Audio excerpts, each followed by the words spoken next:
सेना की खुफिया रिपोर्ट में खुलासा हुआ है कि करीब महीने भर पहले जम्मू के सांबा में सेना कैंप पर हुए आतंकी हमले में हाफिज सईद का हाथ था। रिपोर्ट के मुताबिक हमले को लेकर लाहौर में 5 आतंकी संगठनों की आईएसआई के साथ बैठक हुई थी।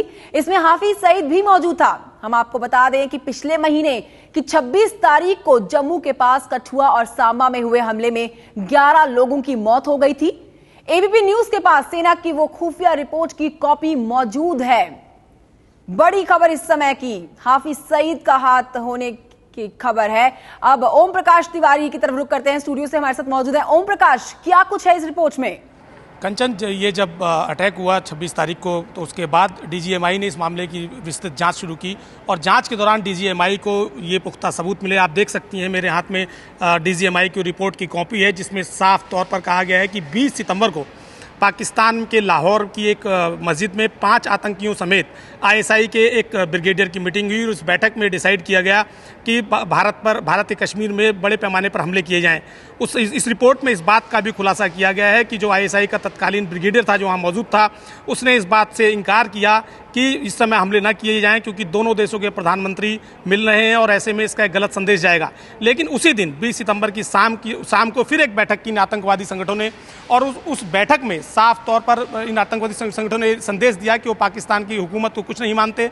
उन्होंने इस बैठक में ना तो आईएसआई के किसी ऑफिसर को बुलाया, ना ही पाकिस्तान आर्मी के। और 20 तारीख की शाम को ही इस बैठक में साफ ये कर दिया गया है कि भारत पर हमला होगा, कश्मीर में बड़े पैमाने पर हमला होगा, चाहे दोनों देशों के प्रधानमंत्रियों की बैठक हो या ना हो। और इसके बाद इस रिपोर्ट में साफ तौर पर लिखा है कि 25 सितंबर की रात आतंकवादियों को भेजा गया, 2 गुटों में आतंकवादियों को भेजा गया। इसके लिए कुल 17 आतंकवादी तैयार किए गए थे, जिसमें 5 आतंकवादी संगठनों के अलग अलग लोग थे। इसमें सिलसिलेवार तरीके से खुलासा किया गया है कि किस आतंकवादी संगठन के कितने आतंकवादी यहाँ पर भेजे गए थे। एक सबसे बड़ी बात कंचन ये पता लगती है कि क्या पाकिस्तान को आतंकवादी चला रहे हैं, क्योंकि जब एक बार आईएसआई ने मना कर दिया। दूसरी महत्वपूर्ण बात ये कंचन कि इससे एक बड़ी बात ये पता चली है कि जैश ए मोहम्मद और लश्कर ए तोयबा, उनके लोग फिदायीन की भूमिका निभाते हैं। और इस रिपोर्ट में साफ है कि हिजबुल मुजाहिदीन के लोग उनके लिए गाइड के तौर पर काम कर रहे हैं।